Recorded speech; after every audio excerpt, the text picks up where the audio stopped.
Okay, good day sa lahat. So, yan. Ay, si Wakang ay papaalam na sa room niya nila kasi uuwi na siya. So, graduate na dyan ka, Wakang. Sa ilang buwan. 1 year. Yan. So, grabe. Grabe ka tagal na-build nung unit.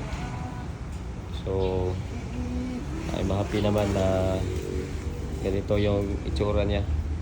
So, si Wakang ay naka-projector, yung dalawang ilaw na pinaka-importante, yung pag light at saka yung headlight, no? Grabe yung investment talaga ni Wakang. So, congrats sa owner at saka hindi tinipid. So, mayroon kang awning, mayroon kang roof rack.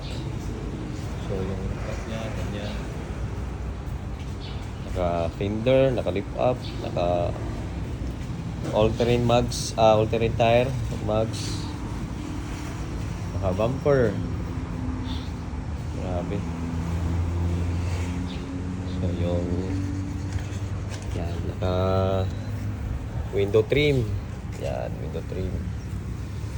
Grabe, sulit. Sulit.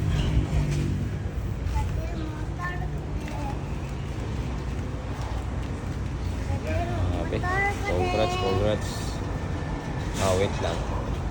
Okay. Wakang. Congrats.